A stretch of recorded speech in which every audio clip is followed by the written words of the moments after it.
आप देख रहे हैं प्रेस कॉन्फ्रेंस दिबांग के साथ। इस प्रेस कॉन्फ्रेंस में मेहमान से पूछा जाएगा हर जरूरी सवाल। नमस्कार, मैं हूं दिबांग, आप देख रहे हैं प्रेस कॉन्फ्रेंस। प्रेस कॉन्फ्रेंस में आज मेरे साथ वरिष्ठ पत्रकारों का एक खास पैनल। प्रेस कॉन्फ्रेंस की शुरुआत करेंगे एक ऐसे नेता से जो शुरू में सूचना के छापामार योद्धा की तरह सामने आया, फिर उसने भ्रष्टाचार के खिलाफ मैदान सजाया, नेताओं को उनकी हकीकत, उनकी असलियत बताई और फिर खुद नेता बन बैठा। लोकतांत्रिक तरीके से चुनकर आया और खुद को अराजक बताता रहा। मुख्यमंत्री के तौर पर धरने पर बैठा और फिर हासिल की एक इतनी बड़ी जीत जो अब तक किसी ने हासिल नहीं की है। अरविंद केजरीवाल, भारतीय राजनीति के सबसे तेज उभरते हुए सितारे। वो आज की तारीख में दिल्ली के मुख्यमंत्री हैं और विपक्ष भी। अरविंद केजरीवाल से होंगे जरूरी सवाल, लेकिन पहले अरविंद केजरीवाल के जीवन के वो पहलू जिनके बारे में लोग कम ही जानते हैं।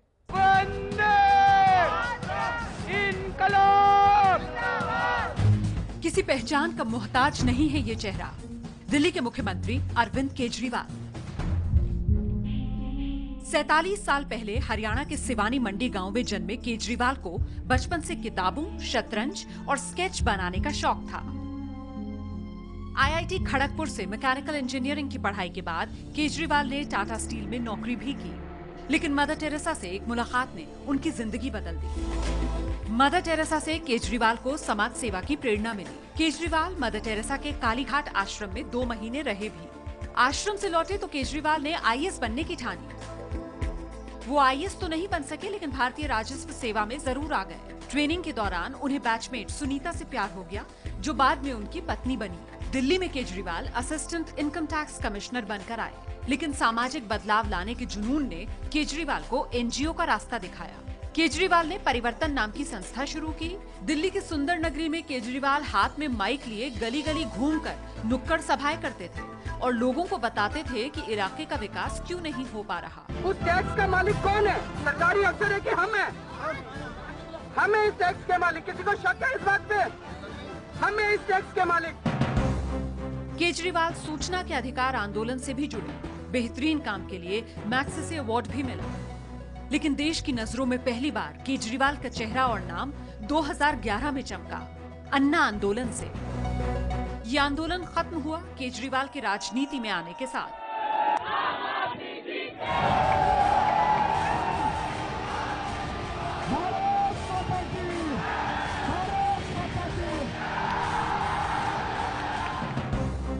अन्ना अलग हो गए, किरण बेदी ने रास्ते बदल दिए, लेकिन केजरीवाल आगे बढ़ते रहे। नए नेता और नई पार्टी ने दिल्ली में 2013 के दिसंबर में चमत्कार कर दिया। कांग्रेस की मदद से केजरीवाल पहली बार मुख्यमंत्री बने। फरवरी 2014 में केजरीवाल ने इस्तीफा दे दिया। लोकसभा चुनाव में उनकी पार्टी बड़ा कमाल नहीं कर पाई। लगा कि केजरीवाल का दौर खत्म, लेकिन फरवरी 2015 में केजरीवाल की पार्टी को बड़ी जीत मिली। अरविंद केजरीवाल दूसरी बार मुख्यमंत्री बन गए। मैं अरविंद केजरीवाल ईश्वर की शपथ लेता हूँ। पुरानी तस्वीरें आप देख रहे थे। मैं बधाई देना चाहूँगा, बिकॉज बहुत सारी इनमें से तस्वीरें मेरे पास भी नहीं है। पता नहीं आप लोगों ने कहाँ से। चलिए, आपके पास अभी एक कॉपी रहेगी शो के तौर पर। पहले वाली 3-4 तस्वीरें दे दीजिएगा। ये मैं आपसे पूछना चाह रहा था, पहला सवाल कि फरवरी में चुनाव खत्म हो गए 2015 में, पर ऐसा लग रहा है कि अरविंद केजरीवाल लगातार एक कैंपेन मोड में है। आप उससे बाहर ही नहीं निकल रहे हैं। क्यों? लग रहा है कि कल ही चुनाव होने वाले हैं। ऐसा क्या कर रहे हैं हम लोग? आप लगातार लड़ते भिड़ते, बैठ के संयम से कहीं काम करते हुए नहीं दिखाई दे रहे हैं। लग रहा है कि बहुत जल्दी में है, हड़बड़ी में है। नहीं, जल्दी तो अच्छा है, ज़्यादा काम करेंगे तो जनता ने इसीलिए वोट दिया कि ज़्यादा काम करें, और जनता इस बात से खुश भी बहुत है कि हम लोग ज़्यादा काम कर रहे हैं। लेकिन जो कहा जा रहा है कि हम लड़ाई कर रहे हैं, वो तो हम तो कुछ नहीं कर रहे। हमारे काम में बाधाएं पहुंचाई जा रही है और उन सारी तरह तरह से अड़चनें अड़ाई जा रही हैं, तरह तरह से परेशानियां क्रिएट की जा रही हैं। हम तो कोशिश कर रहे हैं कि उन परेशानियों को लांघ के जनता के लिए काम करते रहें, और जितना काम हमने पिछले 4 महीने में किया है ये तो जनता मान रही है कि किसी ने इतना काम नहीं किया। जितने लोग मिलते हैं, मैं जैसे आपने कहा कैंपेन मोड में, मैं जनता के बीच में बहुत घूमता हूँ, अभी भी घूमता हूँ। हालांकि चुनाव के बाद कोई नेता दिखाई नहीं देता जनता के बीच में, अभी भी मैं लगभग हर शाम मेरी कहीं ना कहीं किसी न किसी इलाके में रहती है। जनता बहुत खुश है, एक सेंस जो आता है, और ये किसी भी पॉलिटिकल पार्टी के लिए बहुत बड़ी बात है। इतने भारी बहुमत से जीतने के बाद एक्सपेक्टेशंस बहुत ज़्यादा हो जाती हैं, तो पहले कुछ महीने किसी भी पार्टी के लिए बड़े मुश्किल होते हैं, बिकॉज फिर डिलीवरी उतनी नहीं हो पाती। आज 4-5 महीने के बाद भी अगर जनता इतनी खुश है, ये मुझे लगता है हमारी पार्टी के लिए एक अच्छा, हमारी सरकार के लिए एक अच्छा संदेश है। अरविंद, हमारे साथ यहाँ कई वरिष्ठ पत्रकार हैं, सबको नमस्कार। उनसे सवाल लेते हैं। सवाल नकवी हैं, पूछिए आप अपना सवाल। नमस्कार अरविंद जी, दिल्ली पुलिस को लेकर मैं सवाल करती हूँ।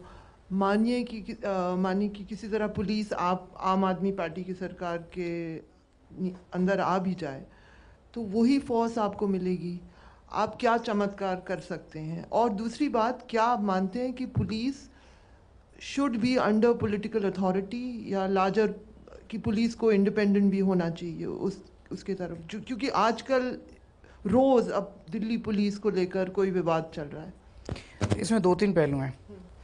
एक तो मैं थोड़ा सा क्लियर करना चाहता हूँ, एक इंटरव्यू में मैंने एक शब्द ठुल्ला इस्तेमाल किया था, जिस पे बड़ी कंट्रोवर्सी रेज़ की गई। दिल्ली पुलिस के अंदर ढेर सारे अच्छे लोग काम करते हैं, मैं ये क्लियर कर देना चाहता हूँ। और दिल्ली पुलिस के बहुत सारे लोगों ने हमें सपोर्ट किया, हमें वोट दिया, और हम भी जीतने के बाद उनके लिए खूब काम कर रहे हैं। हमारी पहली सरकार है जिसने ये रिकग्नाइज़ किया कि दिल्ली पुलिस का अगर कोई भी कर्मचारी काम करते हुए शहीद होगा तो उसको 1 करोड़ रुपए का मुआवजा देंगे। जैसे ही मैं मुख्यमंत्री बना, कुछ दिन के अंदर 10 अप्रैल के आसपास शायद, मैंने चिट्ठी लिखी पुलिस कमिश्नर साहब को कि दिल्ली पुलिस के क्वार्टर्स में, मैं कई कॉलोनीज़ में गया था प्रचार के दौरान, और मैंने देखा कि बहुत बुरे हाल में रह रहे हैं दिल्ली पुलिस के कर्मचारी। मैंने उनको कहा कि आपको ये सब करने के लिए, इनके वेलफेयर के लिए क्या क्या कमियां आ रही हैं, आप मुझे बताइए, मैं सेंटर के साथ टेकअप करूँगा। वज़ीरपुर के अंदर इनकी एक पुलिस कॉलोनी है, किंग्सवे कैंप में पुलिस कॉलोनी है, जिसमें MLA फंड से हमने काम कराए हैं, क्योंकि दिल्ली सरकार की जिम्मेदारी नहीं थी। हम काफ़ी काम कर रहे हैं, उनका वेलफेयर हमारे लिए बहुत इम्पॉर्टेंट है। ठुल्ला शब्द मैंने केवल उन चंद पुलिस वालों के लिए इस्तेमाल किया था जो भ्रष्टाचार करते हैं, जो रेडी पटरी वालों को तंग करते हैं। तो ये मैं क्लियर करना चाहता हूँ कि पुलिस वालों के लिए मेरे मन में जिन कंडीशंस में काम करते हैं। अब मैं आपके क्वेश्चन पे आता हूँ, सॉरी थोड़ा लंबा हो गया।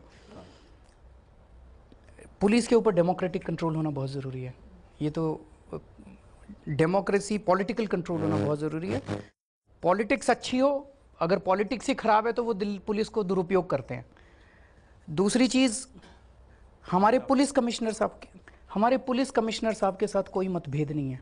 अभी पुलिस कमिश्नर साहब मेरे से मिलने आए थे, मैंने अंदर कमरे में पुलिस कमिश्नर साहब को, बस्सी साहब को कहा, बस्सी साहब, सारी दिल्ली मानती है आप ईमानदार आदमी हैं, सारी दिल्ली मानती है आप अच्छे आदमी हैं, लेकिन आज पुलिस को गलत इस्तेमाल किया जा रहा है।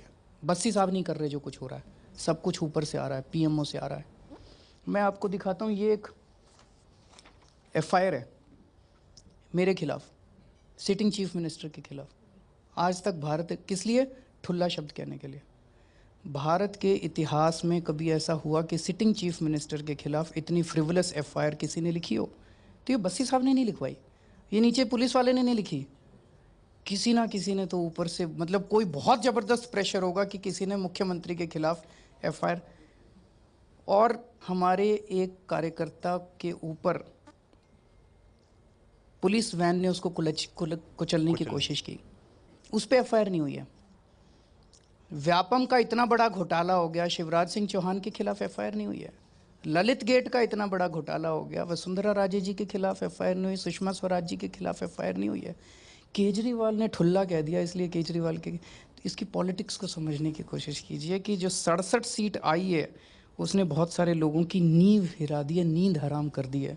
वो बदला ले रहे हैं दिल्ली की जनता से, लेकिन जब आप सच्चाई पे चलते हैं ना तो चिंता करने की ज़रूरत नहीं है।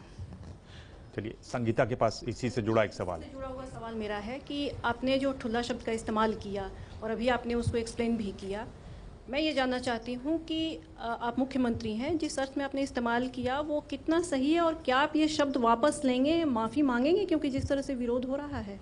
आप लोग तुरंत माफ़ी पे आ जाते हैं। चलिए, शब्द नहीं। वापस लेंगे क्या? शब्द वापस ले लीजिए। मतलब मेरा कहने का मतलब ये था, उस इंटरव्यू को अगर आप देखें, मेरा कहने का मतलब ये था कि जो पुलिस वाले रेडी पटरी वालों को, गरीब लोगों को तंग करते हैं, हमें वोट ज़्यादा किस लोगों ने दिया? वैसे तो सारे तबकों ने दिया, तभी 67 सीट आ सकती है, अक्रॉस द बोर्ड सब ने दिया, लेकिन ज़्यादा गरीबों ने दिया। तो जब मेरे पास लोग आते हैं कि जी पुलिस वाले यहाँ बहुत तंग कर रहे हैं, पैसे लेते हैं, ये करते हैं, वो करते हैं, तो बड़ी तकलीफ़ होती है। उनके खिलाफ तो एक्शन लेना पड़ेगा। उन लोगों के लिए मैंने वो शब्द इस्तेमाल किया था। तो अगर हमारे ईमानदार पुलिस अफसरों की भावनाओं को ठेस पहुंची है तो उन ईमानदार अफसरों से मैं माफ़ी मांगता हूँ। आप कह रहे हैं उनको ऊपर से प्रेशर रहता है? पीएमओ से। पीएमओ में मतलब क्या, किस से? प्रधानमंत्री जी से। प्रधानमंत्री जी की नज़र पड़ती होगी जब वो देखते होंगे ऊपर से कि एक दिल्ली भी है, यहाँ गड़बड़ हो रही है?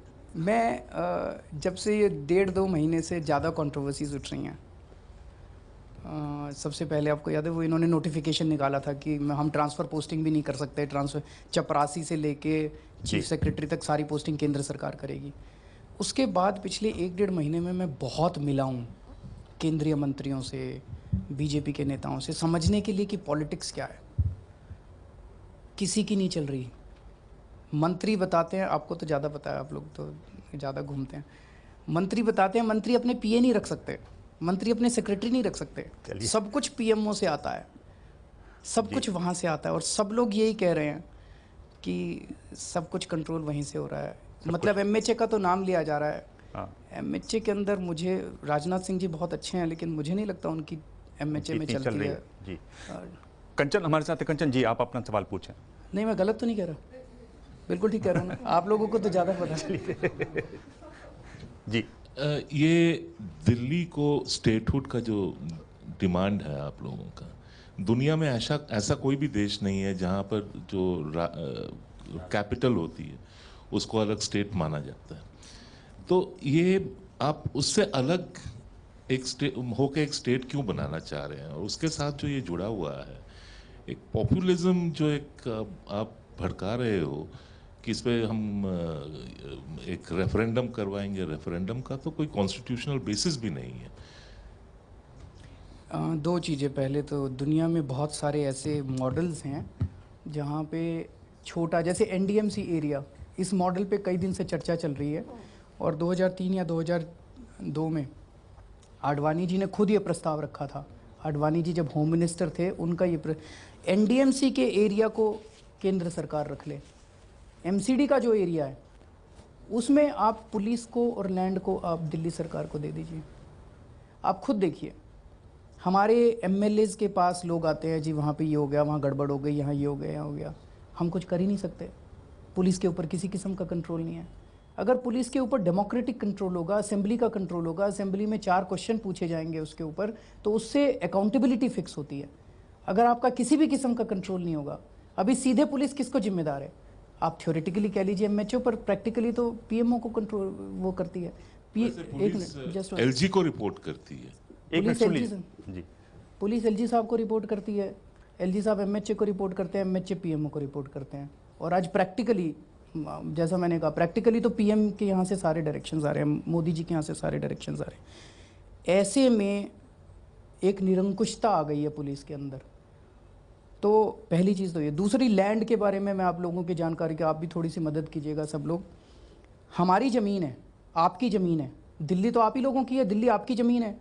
मैं अगर यहाँ पे आज एक अस्पताल बनाना चाहूँ, मेरे को इसको 4 करोड़ रुपए प्रति एकड़ के हिसाब से डीडीए से खरीदना पड़ता है। अब इसमें डबल वैमी है, 2 तरह से मर रहे हैं हम लोग। एक तो ये कि ज़मीन is a huge source of revenue for many governments.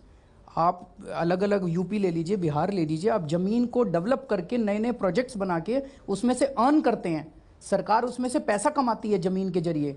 यहाँ पे तो उल्टा है। मुझे अगर आज अस्पताल बनाना हो, मुझे डीटीसी डिपो बनाना हो, तो 10 करोड़ रुपए प्रति एकड़ के हिसाब से मेरे को लेना पड़ेगा। मैं कैसे, कहाँ से लाऊं ये पैसा?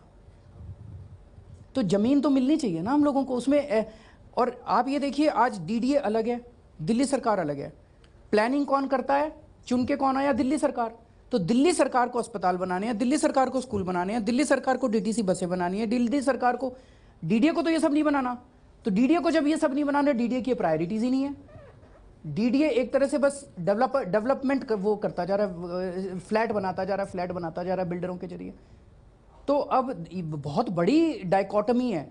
दिल्ली सरकार दिल्ली के लोगों की इच्छाओं को पूरा करने के लिए, सपनों को पूरा करने के लिए बहुत सारे प्रोजेक्ट्स लाना चाहती है। हम स्किल यूनिवर्सिटी बनाना चाहते हैं, हम स्पोर्ट्स यूनिवर्सिटी बनाना चाहते हैं, वो सारी प्रायोरिटीज नहीं आती हैं डीडीए की उसमें। पर अरविंद, ये जो आप बातें कर रहे हैं ये नई नहीं है, और ये ऐसा नहीं है कि आपकी सरकार है इसलिए है, ये तो व्यवस्था ही ऐसी है। इसको चेंज करना और पड़ेगा। जो आपको जो बहुमत मिला है, प्रचंड बहुमत मिला है, वो इसको चेंज करने के लिए नहीं मिला है। उसी को चेंज उसके लिए चेंज करने के लिए अगर मिला होता तो आपको, आप जब लोकसभा की सीटें लड़े थे, चेंज वहां से होगा, आपके यहाँ से तो होगा नहीं। जनता नहीं समझती। मैं एक पर टैक्सी आप तो ड्राइवर समझते हैं। नहीं, मैं तो समझता हूँ। एक टैक्सी ड्राइवर से मेरा एक दोस्त आया था, वो पूछ रहा था, तो वो कहता है जी पुलिस वाले उतना अभी नहीं सुधरे, बाकी तो चीज़ें सुधर गई। तो उसने उससे कहा भाई पुलिस तो इनके अंडर में नहीं आती। कहता है अच्छा, हमने तो जी इन्हीं को वोट दिया था, हमारे हिसाब से तो सब कुछ इन्हीं के अंडर में आता है। तो अब जनता नहीं समझती, पहली चीज़। दूसरी चीज़, अभी तक ऐसा नहीं हुआ था तो व्यवस्था बदलनी पड़ेगी ना। शीला जी भी अपनी किस्म की संघर्ष कर रही थी, आडवाणी जी ने इसको आवाज़ को उठाया था जब वो होम मिनिस्टर थे, वाजपेयी जी ने इस आवाज़ को उठाया था, मदन लाल खुराना जी ने इस आवाज़ को उठाया था, साहिब सिंह वर्मा जी ने इस आवाज़ को उठाया था। तो इसको हम आगे ले जाएंगे जिस भी तरीके से। रेफरेंडम क्या है? Referendum is basically public opinion. जैसे आप लोग सर्वे करते हैं, ओपिनियन पोल करते हैं, आप 500 का सैंपल लेते हैं, हम 100% का सैंपल ले लेंगे, इतना ही है फ़र्क। उसका लीगल हाँ, दबाव है, पब्लिक ओपिनियन है, उसका कोई लीगल सैंक्टिटी नहीं है, वो मैं मानता हूँ। जी जी, निश्चित आप अपना सवाल पूछें जी। अरविंद जी, आपका राजनीतिक दर्शन क्या है? जैसे जो कहो कि नहीं करना वही करो? नहीं, जो कहा सो किया। नहीं, मसलन आपने पहले कहा कि परिवार को मत घसीटो पॉलिटिक्स में, आप परिवार को लेके आए। आपने कहा कि पेट्रोल का दाम नहीं बढ़ाना चाहिए सरकार को, आपने वैट लगा दिया। परिवार का मैंने अपने परिवार को वो पूछ रहे हैं आपकी लाइन क्या है, जो कहते हैं वो नहीं करते हैं, उसका जो उल्टा कहते हैं वही करते हैं, जो करते कहते हैं वही करते हैं। जो कहा सो किया। क्योंकि बच्चों को रैली में लेके आए, आपने पत्नी का मंच से जिक्र किया, तो ये परिवार को मत घसीटो, तो परिवार का जिक्र नहीं होना चाहिए। टिकट नहीं दिया उनको। अब मैं कहीं जाऊं, मान लीजिए आज मेरे बच्चे साथ आ जाते और वो बाहर बैठ के देख रहे होते इसको, तो कोई गलत तो नहीं है इसमें। किसी रैली में मेरे बच्चे आ गए, इसमें कोई गलत तो नहीं है।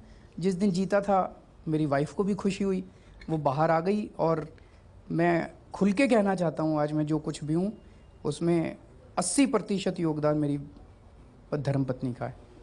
अगर मेरे परिवार का साथ मुझे नहीं मिलता मैं कुछ नहीं कर सकता था। तो अगर उसको मैंने पब्लिकली एक्नॉलेज किया, इसमें बुरी बात नहीं है।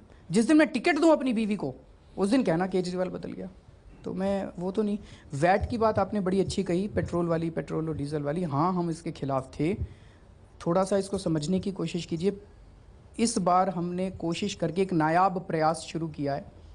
नॉर्थ इंडिया के 6 स्टेट्स को हम साथ लेके आए हैं, पंजाब, हरियाणा। इस पर हम लोग बाद में आए बैट पर, क्योंकि ये बैट वाला सवाल है मेरे पास, इस पर मैं बात आऊँगा।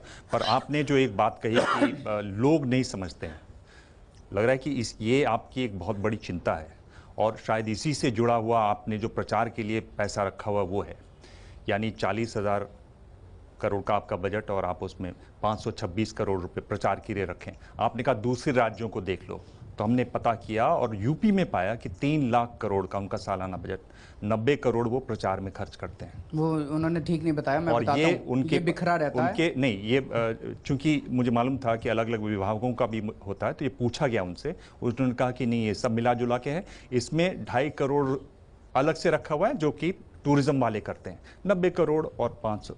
क्या ये सही है? ये सही है। आप इसको थोड़ा सा प्रॉपर पर्सपेक्टिव में देखिए।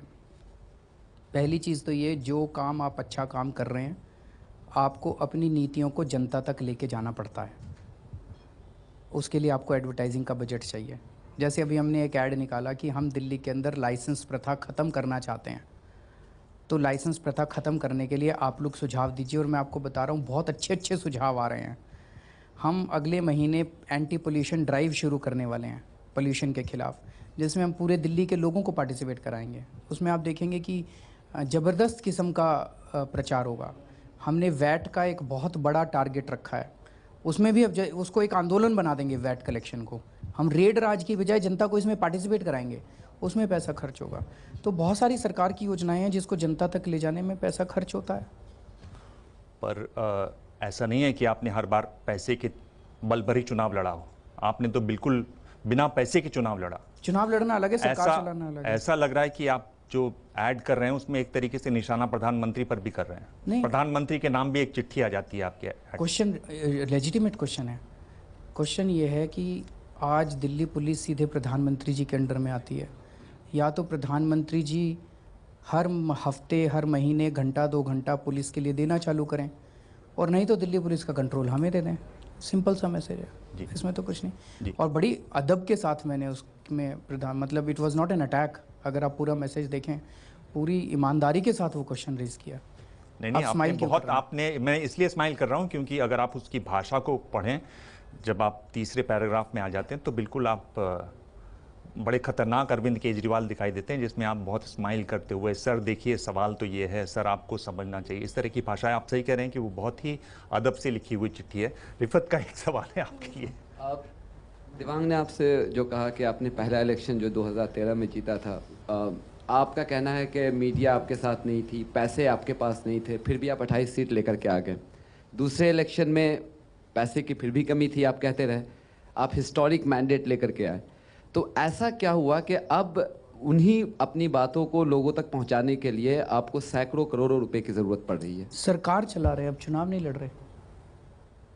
अब आप कल को कहोगे कि आपने तो 20 करोड़ रुपए में ही चुनाव लड़ा था, अब 40,000 करोड़ रुपए में सरकार क्यों चला रहे हो? 40 नहीं, अब इसको बजट को लेके जाएंगे, 60,000 करोड़ करेंगे, स्कूल बनवाएंगे, अस्पताल बनवाएंगे, सब कुछ करेंगे। आपका टोटल मार्केटिंग का बजट जो है आप देखेंगे 40,000 करोड़ का 500 करोड़, लोगों की 1.2% है। किसी भी ऑर्गेनाइजेशन उठा लीजिए, ऑर्गेनाइजेशंस का 5 से 10% मार्केटिंग का बजट होता है। तो ये जो पैसा है इसको आप आने वाले थोड़ा सा महीना 2 महीना दीजिए, अगर लगेगा कि गलत इस्तेमाल है तो कम कर देंगे। लेकिन इसको जनता को पार्टिसिपेट कराने के लिए अपनी पॉलिसीज़ में स्वराज का बजट है, स्वराज के लिए आपको लोकल एरिया में अभी जो आपको बजट दिख रहा है वो तो केवल टीवी और उसका दिख रहा है। लोकल एरिया में कितना प्रचार करना पड़ता है इसमें वो भी है, पैम्फलेट्स बांटने पड़ते हैं, लोकल लेवल पे लोगों को जोड़ने के लिए बहुत सारी रिक्शा से प्रचार करना पड़ता है, वो सारा इसके अंदर है। तो अगर आप जनता को साथ लेके चलना चाहते हैं तो प्रचार तो करना पड़ेगा थोड़ा बहुत। मतलब इस किस्म का प्रचार शायद आपने कभी देखा नहीं है, नए किस्म का प्रचार है। हमारा हर ऐड जो है वो न्यूज़ बनती है। नॉर्मली क्या होता था, वो 4 मंत्रियों की फोटो आ जाती थी और आज उद्घाटन समारोह है फलाना डिम का, इस किस्म के ऐड आया करते थे। मैं कहना था कि आपका जो महत्व था, जो फोकस था, पब्लिक कनेक्ट पे था। तो कहीं ऐसा तो नहीं कि पब्लिक कनेक्ट को आपने टीवी का एक माध्यम से रिप्लेस कर दिया है? टीवी भी इम्पोर्टेंट है, तभी तो आज मैं यहाँ बैठा हूँ। टीवी इंपॉर्टेंट नहीं होता तो यहाँ थोड़ी बैठा होता। टीवी इंपॉर्टेंट है अपना मैसेज लोगों तक ले जाने के लिए, प्रचार इंपॉर्टेंट है, प्रचार के अलग अलग साधन इंपॉर्टेंट है। पर आप ये जो कह रहे हैं ये सरकार चलाने के लिए है, प्रचार के लिए है। चुनाव जो लड़ते हैं तब प्रचार ही करते हैं, सरकार नहीं चलाते हैं। तो तब तो आपने कर लिया था, तब आपने बहुत अच्छा प्रचार किया, इतना अच्छा प्रचार किया जो आपकी सीटें बता रही हैं कितना अच्छा प्रचार किया। तो क्या वो प्रचार तंत्र में आपको भरोसा नहीं रहा, या आपको लग रहा है कि नया टीवी भी करके देखा जाए? नहीं, वो भी यूज़ कर रहे हैं तरीके, और भी तरीके यूज़ कर रहे हैं।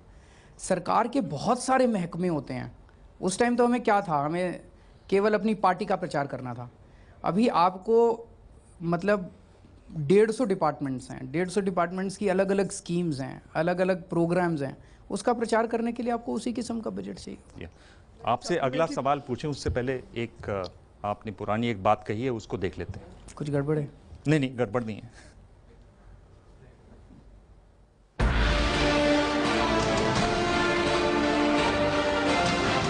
दिल्ली में पेट्रोल की कीमत है 71 रुपए प्रति लीटर।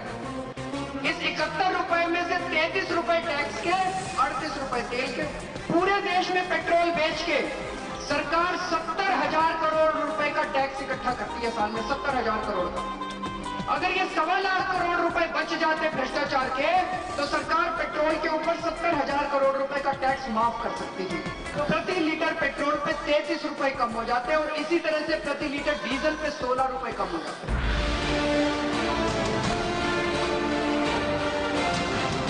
आप हंस रहे हैं, पर ये आप कह रहे हैं कि नहीं बढ़ाने चाहिए वैट, पर आप ये देखिए कि आप वैट बढ़ाया आपने। जानकार ये बता रहे हैं कि दरअसल में आपने बिजली और पानी के लिए जो छूट दी है, वहाँ जो आपको पैसा लगेगा वो आप पेट्रोल और डीजल के वैट बढ़ाकर वसूल करना चाह रहे हैं। इस आशय की कई खबरें छपी हैं। क्या ये बात सही है कि आपको पैसा जुटाना है, वो है नहीं, कहीं ना कहीं से उसको लाना है? पैसा तो चाहिए सरकार चलाने के लिए। पहले 2-3 इश्यूज एराइज होते हैं। पहले तो इसमें मैंने क्या कहा, इसमें मैंने ये कहा है कि 1.25 लाख करोड़ रुपए का भ्रष्टाचार हो गया। अगर ये 1.25 लाख करोड़ रुपए का भ्रष्टाचार ना होता तो आप लोगों के पेट्रोल और उसके ऊपर टैक्स लेने की ज़रूरत नहीं होती और पेट्रोल सस्ता हो जाता। पेट्रोल पे टैक्स ना लगे, इस इकोनॉमिक्स के ऊपर तो कोई चर्चा नहीं है, नंबर 1। नंबर 2, हम उस दिशा में जाएंगे। मैं आज ये आपको कमिट कर रहा हूँ, इसको भी 2 साल बाद चला दीजिएगा। ये तो पुरानी बात थी, अब तो आप आ गए हैं। आ रहा हूँ, भ्रष्टाचार खत्म हो गया है तो महंगाई भी खत्म होनी चाहिए। आ रहा हूँ मैं उसके ऊपर, I am coming to that जी। तो पहली चीज़ तो ये कि हम इस दिशा में जाएंगे, ये हमारा सपना है, पर 3 महीने में चले जाएंगे ऐसा नहीं हो पाएगा। इस बार पहली बार हम लोगों ने, जब हम आए तो हमने देखा कि सबसे बड़ी विसंगति वैट की इस प्रणाली के अंदर क्या है, वो है डिफरेंशियल वैट। दिल्ली के अंदर XYZ आइटम के ऊपर 12% टैक्स लगा करता था। हरियाणा के अंदर उसी आइटम पे 5% टैक्स लगता था। तो होता क्या था, हमारा जो बहादुरगढ़ के साथ लगा हुआ नजफगढ़, नरेला वगैरह जो एरिया है, उस सारे एरिया के अंदर मैन्युफैक्चरिंग वहाँ होती थी, बिलिंग बहादुरगढ़ में होती थी। दिल्ली को टैक्स नहीं मिलता था। उस पर हमने 5% कर दिया, वो टिम्बर और वुड आइटम्स के ऊपर। उस पर हमने 12% से घटा के 5%। तो एक प्रणाली इस बार हमने ये की कि 6 स्टेट गवर्नमेंट्स को हम साथ लेके आए। ये बहुत बड़ी बात थी। 6 स्टेट गवर्नमेंट्स, पंजाब, हरियाणा, हिमाचल प्रदेश, उत्तर प्रदेश, राजस्थान और दिल्ली। राजस्थान यूपी में अभी भी ज़्यादा है टैक्स। हाँ, मैं अभी आ रहा हूँ उस पर। तो इनके सब फाइनेंस मिनिस्टर्स को साथ लेके आए और ये डिसाइड हुआ कि धीरे धीरे करके इन स्टेट्स के अंदर हम वैट को सभी आइटम्स पे एक जैसा करेंगे। तो पहली चीज़ ली गई पेट्रोल और डीजल, और पेट्रोल और डीजल के ऊपर सारे उसको बराबर करने की कोशिश की गई। तो दिल्ली को उसमें बढ़ाना था, दिल्ली ने बढ़ाया, हरियाणा ने भी बढ़ाया है। यहाँ पे दिल्ली में बीजेपी वाले हमारी हाय हाय करते हैं, हरियाणा में हमने भी बढ़ाया है। हम सारे 6 के 6 स्टेट्स ने इसको बराबर कर दिया। मुझे ये उम्मीद है आने वाले, थोड़ा सा समय दे दीजिए हमें, आने वाले 2-3 साल के अंदर जैसे जैसे वैट का कंप्लायंस बढ़ेगा, लोग टैक्स खुद ब खुद देना ज़्यादा चालू करेंगे और वो करेंगे, होएगा। जैसे जैसे टैक्स का कंप्लायंस बढ़ेगा, हम आपके पेट्रोल और डीजल के ऊपर वैट काफ़ी कम कर सकेंगे। आज बढ़ा है, आप इसको चाहे वादा खिलाफी कह लीजिए, चाहे कुछ भी कह लीजिए, पहला साल है, लेकिन 5 साल के अंदर मैं आपको आज ये वादा करके जा रहा हूँ, आप वैट को काफ़ी कम पाएंगे दिल्ली के अंदर। तो मतलब आप देख रहे हैं कि 2 साल में जो तेल और पेट्रोल की कीमतें हैं वो आप कम करने जा रहे हैं? हो जाएंगी, बिल्कुल होंगे। चलिए, विजय विद्रोही। केजरीवाल जी, इस समय आपने प्रधानमंत्री से पंगा ले रखा है, थुल्ला कह के पुलिस से पंगा ले रखा है, LG से पंगा आपका वैसे ही चल रहा है, पहले प्रेस से पंगा था, फिर वो आपने नोटिफिकेशन वापस ले लिया, आपको कोई नहीं मिला तो आपने प्रशांत भूषण से पंगा लिया। तो आपकी ये पंगा पॉलिटिक्स है क्या, और इस पंगा पॉलिटिक्स में पब्लिक कितनी है और पॉलिटिक्स कितनी है? पहली चीज़ मैं कहना चाहता हूँ, LG साहब से हमारी कोई दुश्मनी नहीं है। LG साहब बहुत अच्छे इंसान हैं। पंगा है, पंगा नहीं ले रखा, मैं यही कहना चाहता हूँ। LG साहब से कोई, कुछ में नियम बने हुए हैं कि इस तरह से चीज़ें होती हैं, तो उसमें फिर जैसे अभी महिला आयोग वाला ही आ गया।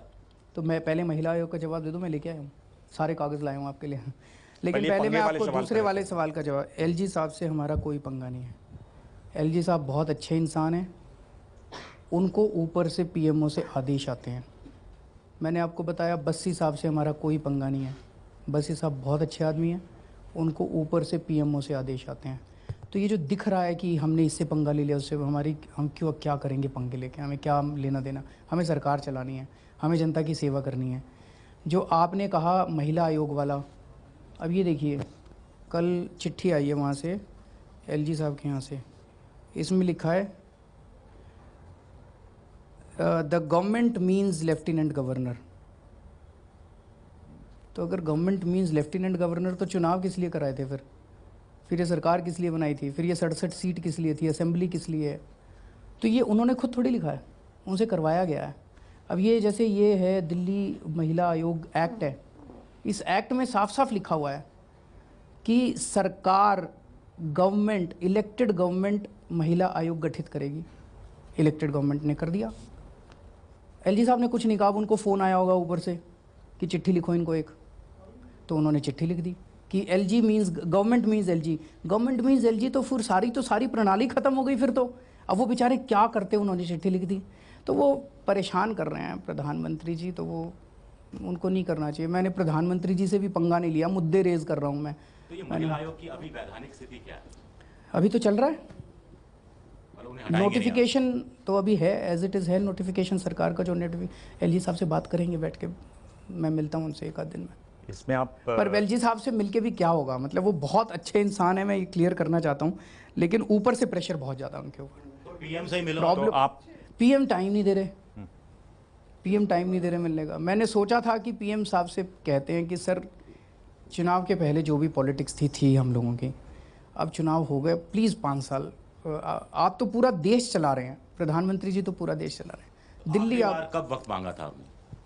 अभी नीति आयोग की मीटिंग थी, उसमें लंच पे हम लोग साथ थे, तब मैंने कहा था सर अगर आप टाइम दे दो तो मैं आता हूँ।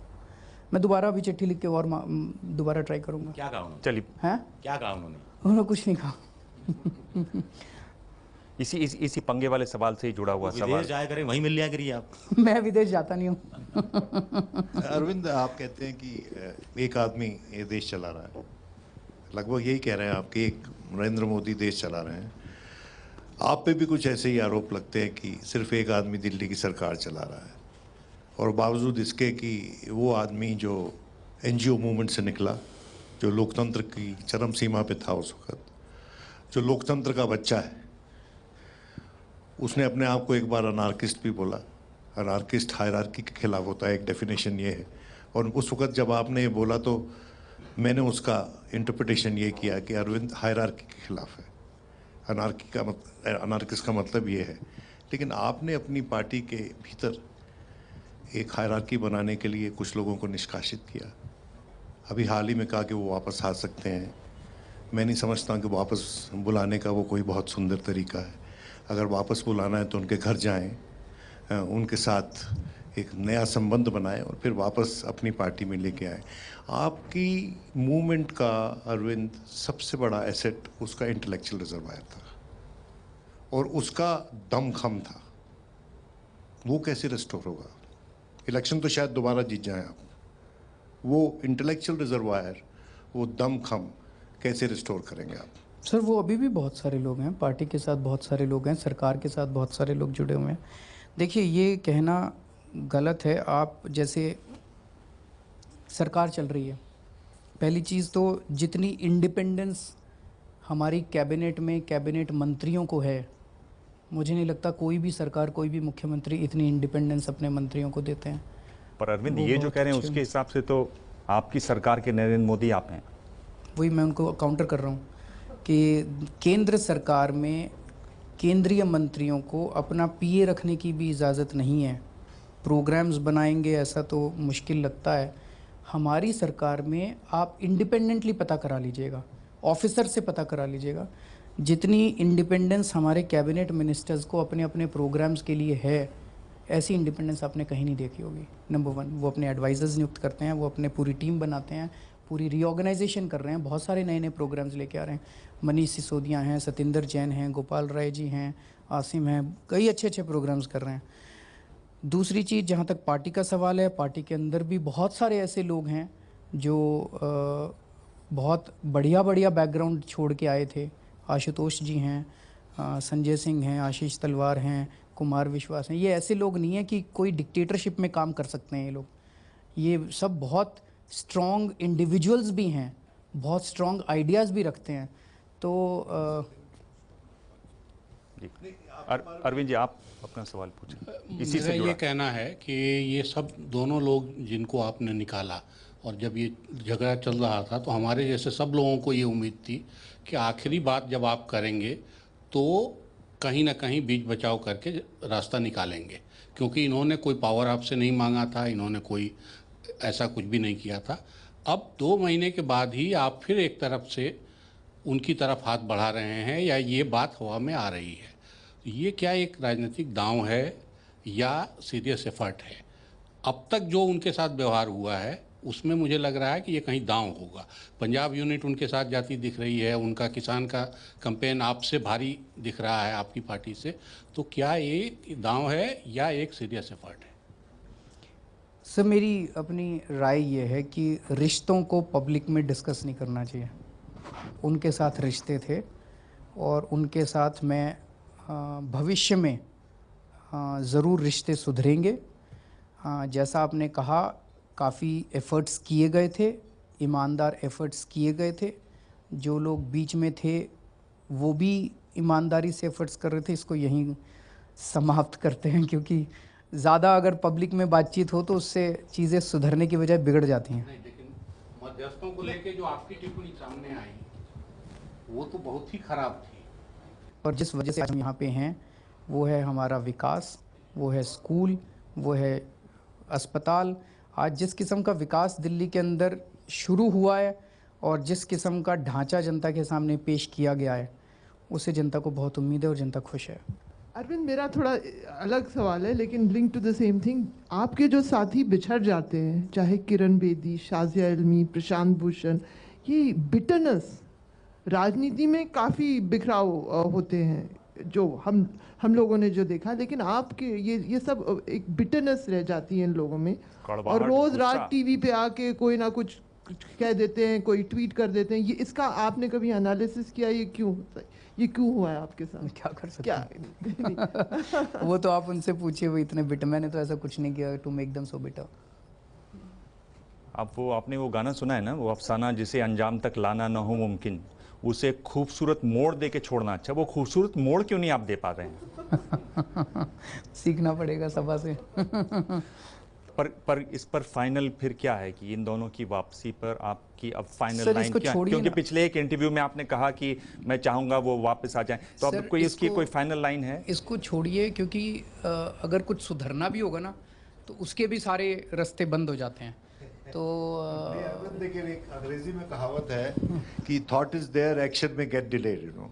तो क्या कुछ ऐसा है कि थॉट इज देयर, एक्शन में गेट डिलेड? मेरा ये सुझाव है कि इसको छोड़ते हैं और मुझे पूरी उम्मीद है कि भविष्य में स्थितियां सुधरेंगी। लेकिन एक सेकंड इससे जुड़ा हुआ है ऑन अ सीरियस नोट। अभी कुछ दिन 2-3 दिन पहले प्रशांत भूषण की जो कमेंट्स आई हैं, जो जब आपने कहा था कि वो फिर से वापस आए, उस पर उन्होंने जिस तरीके से कमेंट किया है, तो उस पर दरवाज़ा या विंडो कहीं पर खुला तो दिखता नहीं है।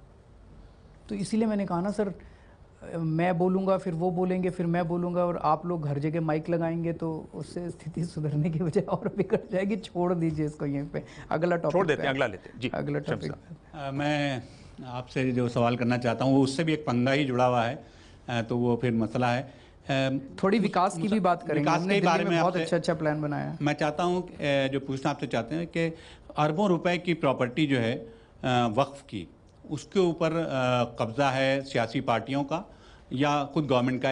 123 प्रॉपर्टीज ऐसी हैं जिन पर सेंट्रल गवर्नमेंट का कब्जा है और वो दिल्ली वक्फ बोर्ड को हवाले करने की बात हो चुकी है, लेकिन उस पर हुआ नहीं। तो क्या आप एक कोशिश करेंगे कि वो अरबों रुपए की प्रॉपर्टी जिसके ऊपर कब्जा किया वक्फ बोर्ड की, कि आप वक्फ बोर्ड की जो हालत है उसको कुछ सुधारें?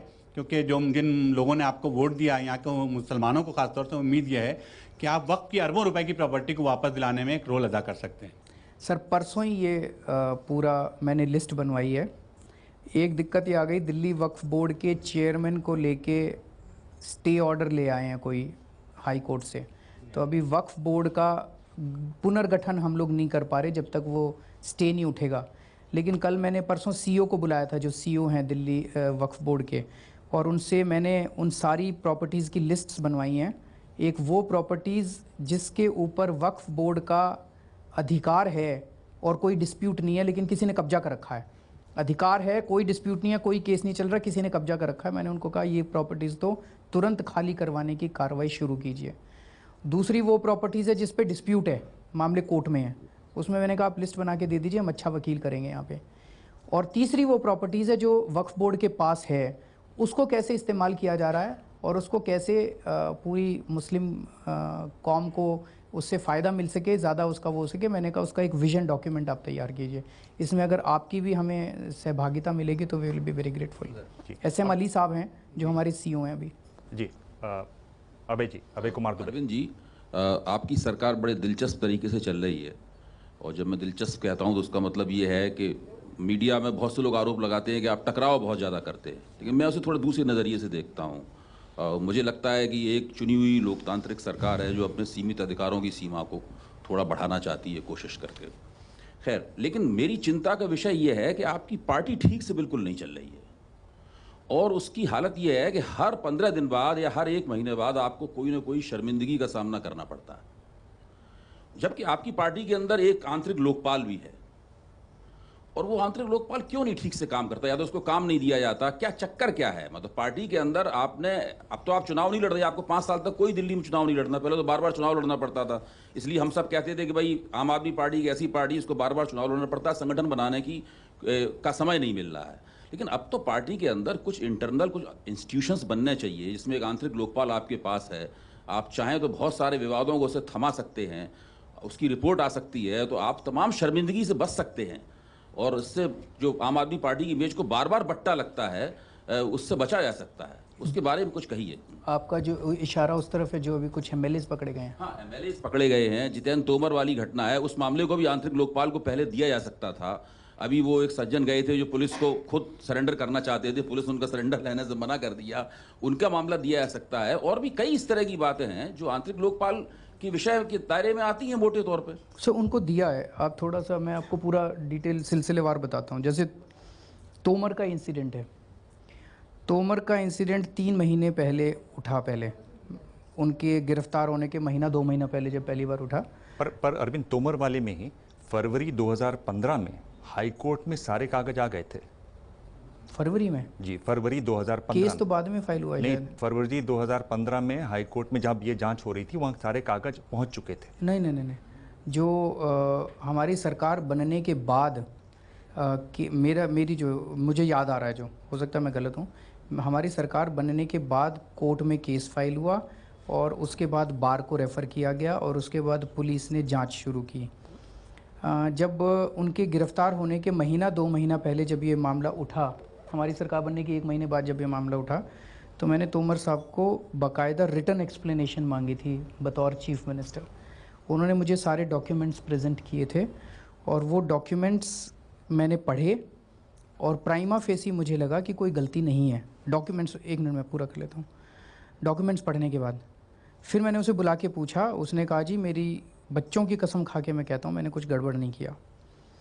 वो डॉक्यूमेंट्स जो उसने मुझे दिखाए, अब पता चल रहा है, जो पुलिस की जो वो आ रही है मीडिया में को, बाकी तो मामला फाइनली कोर्ट में जाएगा, कि वो डॉक्यूमेंट्स ही फर्जी थे। अब हमारे लोकपाल के पास भी मशीनरी नहीं है या लीगल पावर्स नहीं है कि वो किसी यूनिवर्सिटी को लिख के समन कर सके और वेरीफाई कर सके।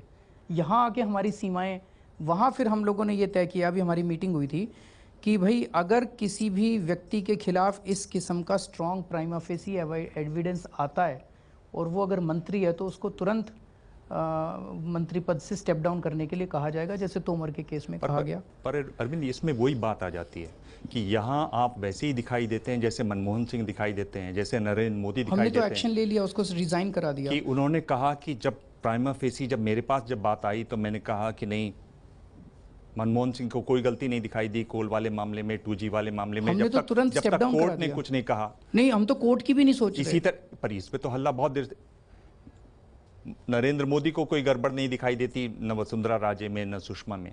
तो ये लग रहा है कि आपने जांच बिल्कुल अभी तक शायद नहीं करवाई है तोमर की। हाँ जी, जांच आपने जो बात अभय दुबे कर रहे हैं, जांच करने की मशीन नहीं है। जांच आपने गिरफ्तार और गिरफ्तार, बल्कि अगर आपको याद हो तो जब उनकी बेल होने वाली थी, तब तक के आप बयान देख लीजिए अपने प्रवक्ताओं के, इतना एग्रेशन, इतना गुस्सा, और बिल्कुल जैसे ही बेल रिजेक्ट हुई एकदम बिल्कुल सब पलट गए। तो एक जांच की व्यवस्था नहीं है। जब ऐसी व्यवस्था नहीं होगी तो इस तरह के आप गड्ढों पे गिरेंगे ही। उस दिन भी मनीष उसको सेंटर का षड्यंत्री और इमरजेंसी की आहट बता रहे हैं। नहीं, 2 चीज़ें अरविंद जी। पहली चीज़ तो ये कि अगर कोई तरीका हो सकता है, मैंने अब आपके सामने सच्चाई से सारी चीज़ें रख दी, आपको कोई पेपर्स पेश किए जाएं और वो पेपर्स जेन्युइन हैं कि नहीं है, वो एक पार्टी अपनी प्राइवेट कैपेसिटी में कैसे जांच करा सकती है, या लोकपाल भी हमारा कैसे जांच करा सकता है, इसकी कैसे व्यवस्था हो सकती है, इस पे थोड़ा सा गौर करके, मैं ये नहीं कह रहा अभी बताइए, गौर करके बता दीजिएगा, हम ज़रूर इसको लागू करेंगे। इनफैक्ट जो 2 केसेस हुए, दोनों केसेस में मामला यही है कि जो पेपर्स प्रेजेंट किए गए उनकी प्रमाणिकता, whether they are genuine papers और दे आर फोर्ज्ड पेपर्स, इसकी प्रमाणिकता हम लोग नहीं कर पाए और बाद में पता चला, नंबर 1। नंबर 2, जो कुछ भी था, जिस तरह से किया गया, मुझे लगता है वो तो आप सब लोग मानेंगे कि किसी मंत्री के, ऐसा तो नहीं उसको बुलाया गया और वो आया नहीं, उसको थाने में बुलाया गया, वो कोऑपरेट नहीं कर रहा था। जिस तरह से 20-25 पुलिस वाले भेज के मंत्री को उसके कमरे से उठा के और ले जाया गया, नंबर 1। नंबर 2, जिस तरह से आज छोटे छोटे विवादों के ऊपर हमारे MLAs के खिलाफ FIR हो रही है, हमारे लोगों के खिलाफ FIR हो रही है, कार्यकर्ताओं के खिलाफ FIR हो रही है, कार्यकर्ताओं की पिटाई हो रही है, मुझे लगता है ये लार्जर लेवल पे विक्टिमाइजेशन बहुत ज़बरदस्त आम आदमी पार्टी का हो रहा है, जो ठीक नहीं है। चलिए राजकिशोर तिवारी जी। जी, मेरा सवाल थोड़ा भविष्य को लेकर है। व्यवस्था परिवर्तन की लड़ाई लड़ते लड़ते आप सत्ता परिवर्तन तो दिल्ली में कर ले गए, लेकिन अब लगभग 2 कार्यकाल आपके जो 6 महीने के हो चुके हैं, उसके बाद आपको वाकई लगता है कि व्यवस्था में बदलाव के आपका जो संकल्प है वो वाकई आगे बढ़ पाएगा? और क्या दिल्ली का प्रयोग आगे अन्य राज्यों की तरफ भी आप बढ़ाएंगे क्या? बिल्कुल होगा जी। शॉर्ट टर्म में आपको गुड गवर्नेंस दिखाई देगी। शॉर्ट टर्म में जैसे ऊपर से गंगोत्री बहती है, गोमती गंगा बहती, ऊपर अगर ईमानदार सारे मंत्री आ गए हैं, उन्होंने अपने अपने सेक्रेटरी ईमानदार चुन चुन के रख लिए हैं, इसी से आप ये देखेंगे कि बहुत बड़े लेवल पे करप्शन नीचे तक कम होनी चालू हो जाती है। जब ऊपर पे बैठे हुए मंत्री और सेक्रेटरी खाना चालू करते हैं तो नीचे से फिर गंगा ऊपर जाती है।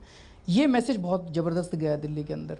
ऊपर अब सारी आपको ईमानदार व्यवस्था मिल रही है, जिसका पर्कुलेशन अब धीरे धीरे नीचे तक होता जा रहा है। तो आपको गुड गवर्नेंस दिखाई देनी चालू होगी। जैसे मेरे को लोग मिलते हैं, छोटे छोटे लोग मिलते हैं। मैं बहुत संक्षेप में आपसे पूछ रहा हूँ, आप बोल रहे हैं गुड गवर्नेंस, एक आम आदमी को, और जो आपका वोटर है बहुत गरीब तबके से आता है, गुड गवर्नेंस का उसको मतलब क्या है, क्या बताएंगे आप उसको? उसको क्या मिला अभी तक? गुड गवर्नेंस का उसके लिए क्या मतलब है? हाँ। जी, जैसे उसका बिजली का बिल कम हो गया दिल्ली के अंदर, सारे लोग मानते हैं बिजली का बिल कम हो गया। पानी उसको फ्री मिलने लग गया, पानी की अवेलेबिलिटी बढ़ी है। कई लोग मेरे को ये कहा करते थे कि अगर पानी को इस तरह से फ्री कर दोगे तो पानी की अवेलेबिलिटी कम हो जाएगी, लोग वेस्ट करेंगे। उल्टा हुआ है, हमने 20,000 लीटर की लिमिट बढ़ा दी। अब लोग कोशिश करते हैं कि 20 के नीचे ही रखो यार, नहीं तो 20 के ऊपर जाते ही आपको पूरा देना पड़ेगा। पानी की अवेलेबिलिटी इस बार पहली बार द्वारका के अंदर पहली बार पानी आया, हौजरानी के अंदर इस बार पहली बार पानी आया। कई सालों से पानी नहीं आ रहा था इन इलाकों में। पानी की पर ये जो पानी की बात पर ही रहे, तो पानी की बात तो ऐसा तो नहीं कि आपके आते ही हुआ, ये तो एक लंबी एक योजना चल रही थी जो अब जाकर चालू हुई। क्या उसका क्रेडिट लेना ठीक है? सारी योजनाएं अभी 3 महीने में कैसे चालू हुई? कुछ तो करा होगा हम लोगों ने भी, थोड़ा तो क्रेडिट दे दो आप। जैसे पानी पर ही एक सवाल, एक मिनट में थोड़ा पानी पर ही एक सवाल। जी, पॉपुलिज्म आपका एक डिफ़ॉल्ट ऑप्शन नज़र आता है। पानी का कीमत तो आपने कम कर दिया, फ्री दे दिया। जो पानी का टैंकर का माफिया का जो पकड़ है दिल्ली सिटी में, वो बहुत बड़ा चैलेंज है। उस पर आपने कुछ किया नहीं, वो पकड़ अभी भी बहुत स्ट्रांग है। बहुत कम हुआ है वो पकड़। हमने टैंकर्स के अंदर GPS लगा दिए हैं।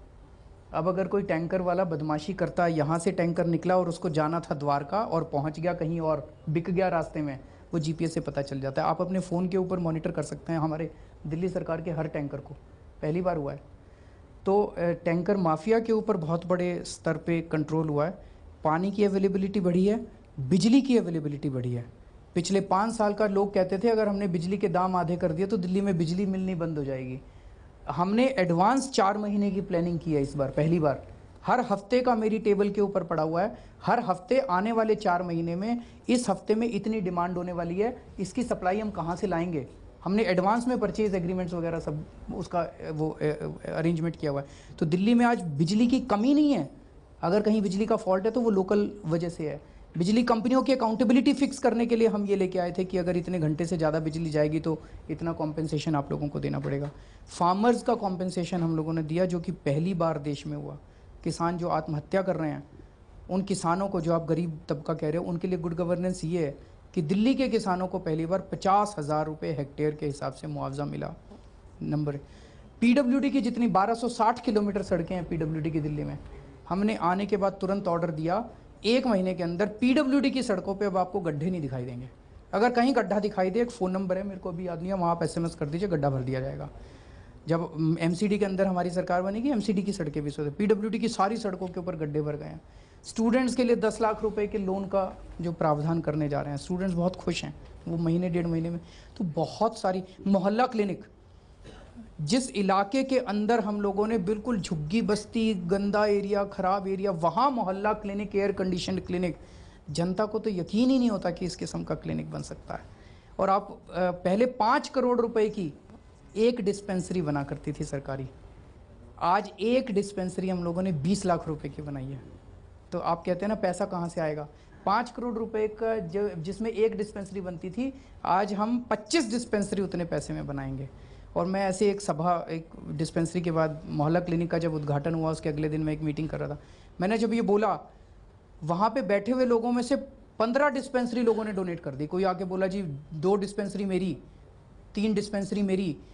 जिस दिन लोगों को ये यकीन हो गया कि ये सरकार ईमानदारी से जनता के लिए काम कर रही है, मैं आपको बता रहा हूँ, जनता टैक्स भी देगी, जनता डोनेशन भी देगी, जनता दिल खोल के साथ देगी, उसमें आपका ये 526 करोड़ रुपए काम आएगा जनता को साथ जोड़ने के लिए। तो आपको लगता है पर कि उसमें ये क्या सारी ये चीजें, दिमाग एक मिनट, आपको लगता है कि ये सारी चीजें प्रधानमंत्री को पसंद नहीं आ रही, इसलिए आपके पीछे पड़े हुए हो?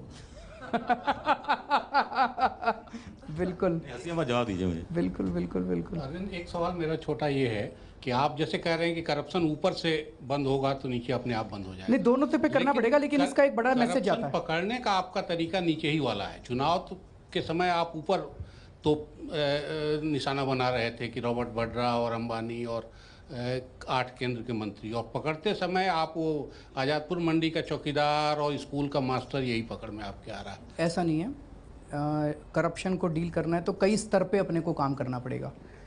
और हमारा एफर्ट ये है कि सबसे इम्पॉर्टेंट है एक आम आदमी की ज़िंदगी पहले ठीक हो जाए। जो गुड गवर्नेंस मैंने कहा, उसमें गुड गवर्नेंस में आता है, मैं अपना राशन कार्ड लेने गया, मेरे से पैसे मांग रहे हैं। एक आम आदमी की ज़िंदगी को हमने ठीक कर दिया, फिर हम सिस्टमिक व्यवस्था परिवर्तन पे आएंगे कि कल हम रहें ना रहें, कोई इस व्यवस्था को बिगाड़ ना पाए।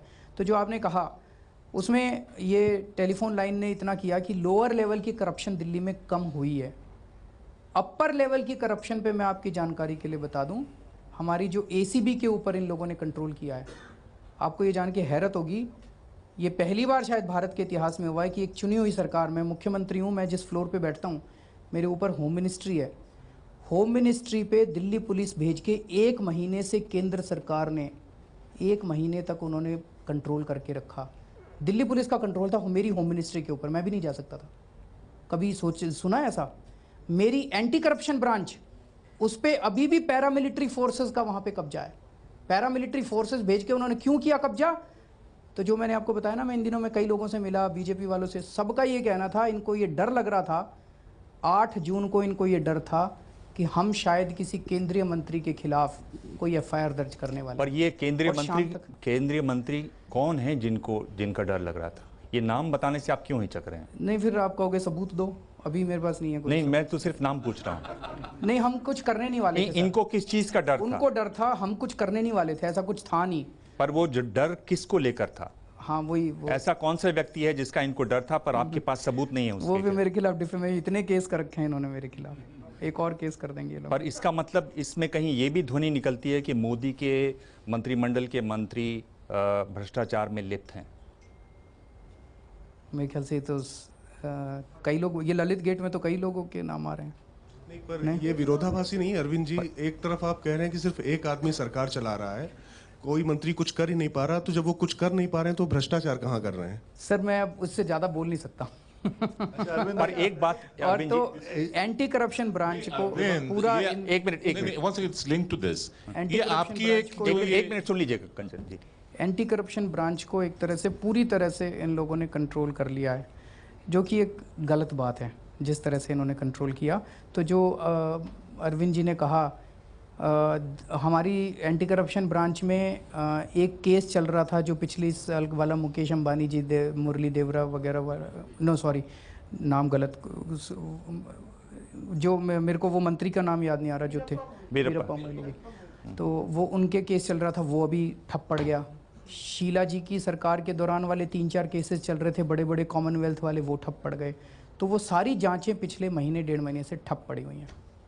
अरविंद, कहीं आपको नहीं लग रहा कि ये जो लड़ाई झगड़ा आपका लगातार हो रहा है मैं अपना सवाल क्वेश्चन है, आपकी ये एक टैक्टिकल प्लॉय रही कि आप यू यूज प्लेटफॉर्म्स, जैसे प्लेटफॉर्म्स आप कुछ कह देंगे लेकिन मेरे पास एविडेंस नहीं है, लेकिन वो परकुलेट करके कहीं ना कहीं स्टिक कर जाता है तो इसलिए आम जनता में। मैंने कहा नहीं, आप बार बार रिपीट किए जा रहे हैं। अगर आपको लगता है कि कोई करप्शन कर रहा है तो आप बताइए खुल के। तो मैंने तो नाम नहीं लिया ना इसीलिए। नहीं तो, लेकिन द वेरी सजेशन, इसको जो मैं कह रहा हूँ ये आपकी एक टैक्टिकल प्लॉय है कि आप सजेस्ट कर दो और फिर आप रिट्रीट कर लो, मेरे पास अभी एविडेंस नहीं है। तो ये कहीं पर ये पॉलिटिक्स जो है, how is it different from others? पर ये इसमें मतलब ये सच्चाई है, मैंने जो मेरी बातचीत हुई अंदर लोगों के साथ मैंने आपको बता दी, आप मत मानिए।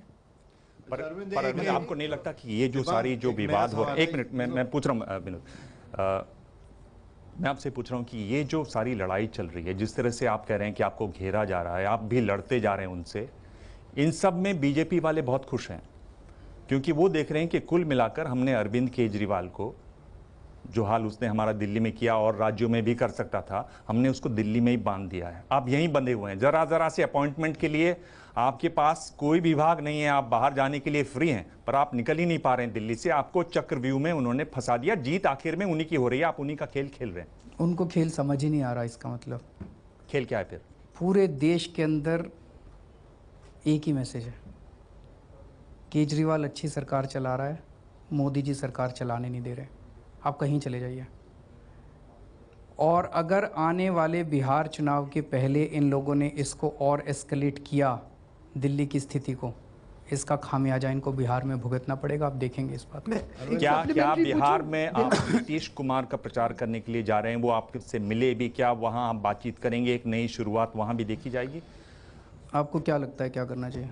नहीं, आप बताइए, सवाल आपसे है। अभी कुछ भी सोचा नहीं है।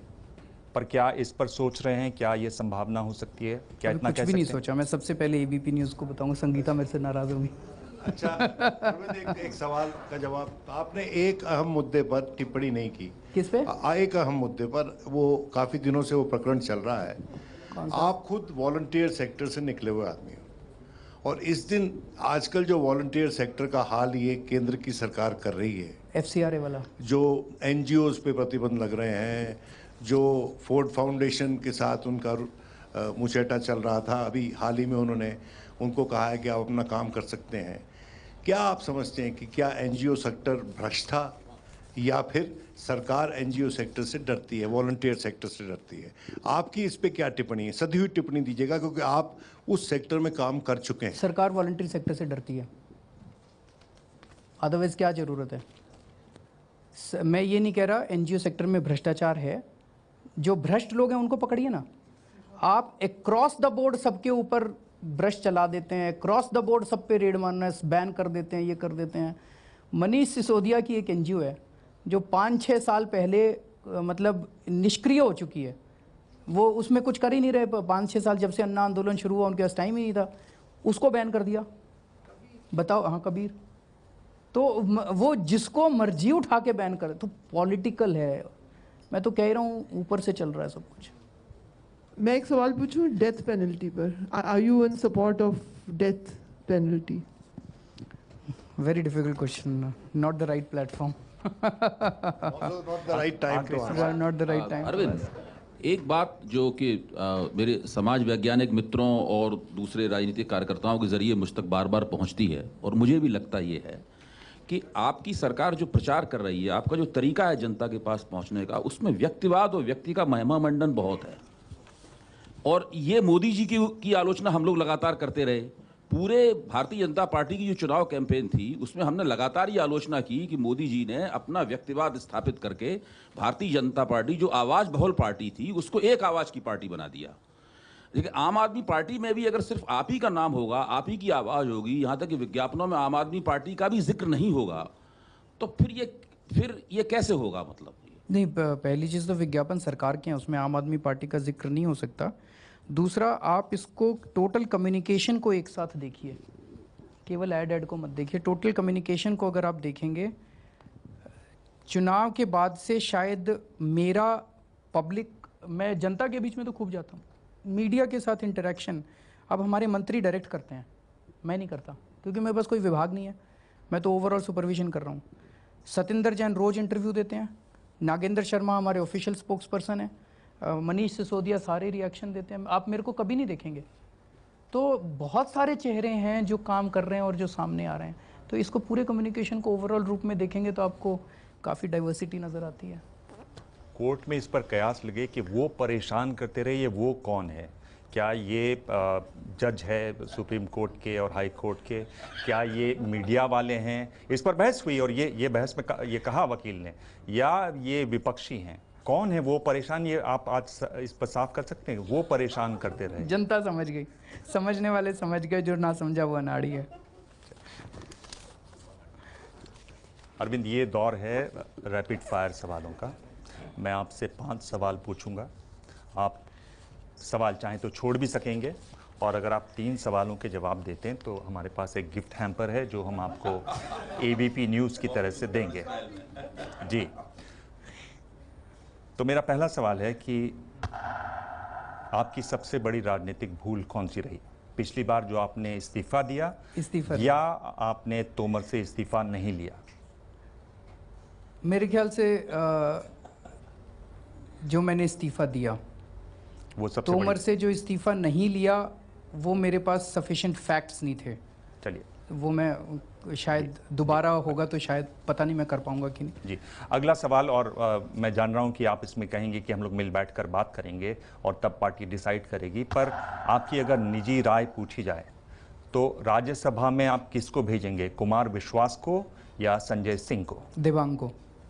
नहीं, दिबांग ऑप्शन नहीं है इसमें। मैंने आपके पास ऑप्शन ये 2 हैं, और या फिर ये है कि आप सवाल छोड़ना चाहते हैं। 3 सीटें हैं ना, एक बच गई ना। नहीं, इन दोनों में से आप किसको? दिबांग को। पर वो ऑप्शन में नहीं है। तीसरा ऑप्शन ये है कि आप सवाल छोड़ना चाहेंगे। नहीं, फिर हम मिल बैठ के बात करेंगे और जो पार्टी डिसाइड करेगी वो करेंगे। जी हाँ, और आपकी निजी राय उस बैठक में क्या होगी? कुमार विश्वास या संजय सिंह? अब लड़ाई करा के रहोगे आज। इस क्वेश्चन को छोड़ेंगे। 10 साल बाद आप खुद को कहां देखते हैं? दिल्ली का मुख्यमंत्री या आईआईटी पास भारत का पहला प्रधानमंत्री? नहीं, मुझे प्रधानमंत्री बनने का कोई शौक नहीं है, और ना कभी मैंने इस बारे में सोचा, और ना मेरा कोई दूर दूर तक इरादा है। मेरा मकसद एक स्टेट को आइडियल स्टेट देश के सामने, दुनिया के सामने रखने का है, ये मेरा सपना है। तो मतलब आप दिल्ली का मुख्यमंत्री? इस सवाल का आप जवाब दे रहे हैं? जितना जल्दी हम दिल्ली को उस आइडियल उस पर ले जा सकें उतना अच्छा है, पर उसके लिए थोड़ी सी मोदी जी से आप सिफारिश कीजिएगा, ये रोज रोज की अड़चन ना डालें ताकि हम काम कर सकें। काम नहीं करने दे रहे तो वो कैसे आइडियल बनाएंगे बताइए? पर आप जा सही रास्ते रहे हैं, क्योंकि हर मुख्यमंत्री यही कहता है कि मैं प्रधानमंत्री नहीं बनना चाहता, और वो प्रधानमंत्री बन भी जाते हैं, उनमें से कम एक तो बनी है। मैं आपसे आगे पूछ रहा हूँ कि आपके 2 साथी हैं जो आपके साथ नहीं रहे, उनमें आप किनको बेहतर मानते हैं, योगेंद्र यादव या प्रशांत भूषण? अब सारे क्वेश्चंस लड़ाई करवाने वाले क्वेश्चंस आपके। Next question. आप मुझे गिफ्ट हैम्पर देने की मंशा ही नहीं है, आपकी नीयत खराब है। चलिए, आप, ये 5वां और आखिरी सवाल है, आप क्या पसंद करते हैं, विपश्यना के लिए जाना या बच्चों के साथ छुट्टी पर जाना? इसमें भी आप बच्चों से लड़ाई कराएंगे। चलिए, इसका मतलब जवाब साफ जी, यानी आप विपश्यना में जाना चाहते हैं। तो हम देखेंगे, आपने मेरे ख्याल से 2 ही सवालों के जवाब दिए। हाँ। फिर आपका पहला शो है तो इसमें इतना तो चलिए, ये चूंकि पहला शो है तो रिलैक्सेशन एक का तो दे सकते हैं। तो मैं आपको एक गिफ्ट है। शुक्रिया, थैंक यू। अरविंद केजरीवाल, बहुत बहुत धन्यवाद। अरविंद केजरीवाल जितनी उम्मीद जगाते हैं, उतनी बड़ी चुनौतियां भी उनके सामने हैं। उनकी सबसे बड़ी चुनौती उस भरोसे पर खरा उतरना है जिसकी बदौलत दिल्ली में जनता ने उनको 67 सीटें दी हैं। तो अगले हफ्ते प्रेस कॉन्फ्रेंस में मिलेंगे एक और खास मेहमान से। देखते रहिए एबीपी न्यूज़।